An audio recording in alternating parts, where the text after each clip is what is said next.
გრელოდან მერთვება კონსტანტინე გამსახურდია, რომელმაც სწორედ იქ გადაწყვიტა კენჭის ყრა პატრიოტთა ალიანსის და გაერთიანებული ოპოზიციის კვოტი. დიდი მადლობა ბატონო კონსტანტინე, რომ ხართ ჩვენთან ერთად. რატომ მაინც და მაინც სამეგრელო, რატომ მაინც და მაინც მარტვილი? მოგესალმებით ინგა, მივესალმები ჩვენს ტელემაყურებელს. რაც შეეხება გადაწყვეტილებას, ეს ჩემთვის ახალი არ არის. მე 2008 წელში გავხდით მაჟორიტარობის კანდიდატი გაერთიანებული ოპოზიციის მაშინდელი ფორმატის სახელით და სხვათა შორის ხელისუფლებამ ყველაფერი გააკეთა, ყველა თამაშის წესი დაარღვია და არ მოგცა საშუალება შევსულიყავით პარლამენტში. ამჟამად მარტვილისა და აბაშის რეგიონი გაერთიანებულია. სხვათა შორის მე მინდა აღვნიშნო, რომ ძალიან დიდი სითბოთი და სიმპათიით შეხვდნენ ის ადამიანები, რომლებიც აქმნიან ცოცხალ ტრადიციას, მე ვგულისხმობ ზვიად გამსახურდიას მომხრეებს და ეს მომხრეობა ნიშნავს ბრძოლას ქართული სახელმწიფოებრიობისთვის, მისი მოპოვებისთვის ბრძოლას და ამავე დროს ნიშნავს მისი შენარჩუნებისთვის ბრძოლას. ანუ ეს მე მინდა ხაზგასმით აღვნიშნო, რომ აქ არის ცოცხალი ტრადიცია და ამან ალბათ ცოცხალი ტრადიცია ზვიად გამსახურდიასადმი განსაკუთრებული დამოკიდებულება, ხო ალბათ პირველ რიგში და შემთხვევითი არ იყო ცხადია თქვენი მხრიდან სამეგრელოს შერჩევა, იმიტომ რომ ზვიად გამსახურდიას მომხრეები არიან ყველაზე დიდწილად განსაზღვრელი ყოველთვის სამეგრელოში, ვინ იგებს არჩევნებს. ამიტომ ალბათ ამას გულისხმობ. რა თქმა უნდა, მაგრამ და რა თქმა უნდა ამას გულისხმობ და ეს მომხრეობა ნიშნავს ქართული, ასე ვთქვათ, სახელმწიფოებრიობის ცოცხალ ტრადიციას. რამდენადაც ეს ადამიანები იბრძოდნენ 90-იან წლებში ქართული სახელმწიფოებრიობისთვის და ინარჩუნებდნენ მას. დიახ.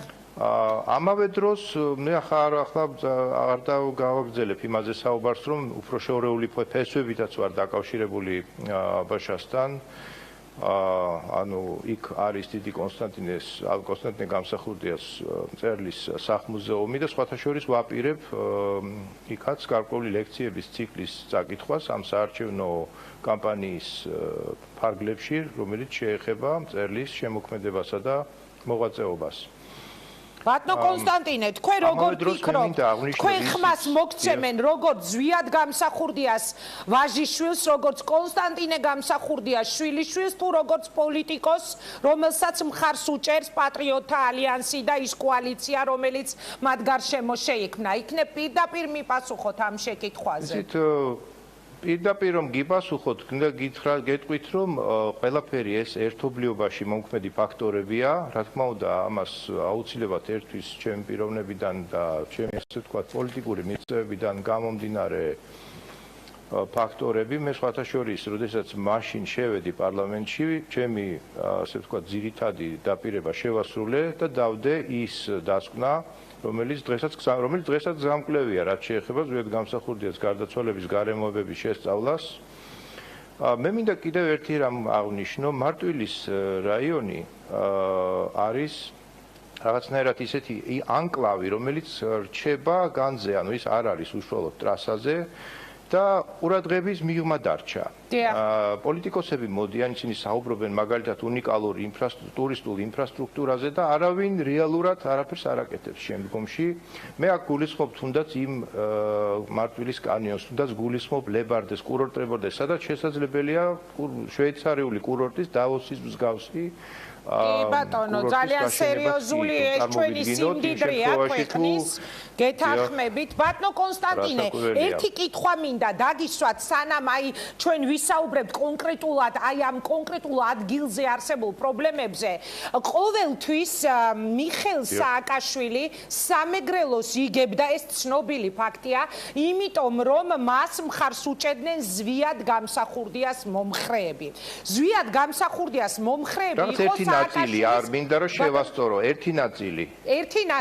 ერთ-ერთი მთავარი კოზირი იყო და ჩვენ გვახსოვს რევოლუციის დროს სამეგრელოდან წამოსული ავტობუსების კოლონა და გვახსოვს თუნდაც ის რომ 2012 წელსაც იგივე ზუგდიდი სამეგრელოს ყველაზე მთავარი ქალაქი მოიგო კვლავ ნაციონალურმა მოძრაობამ.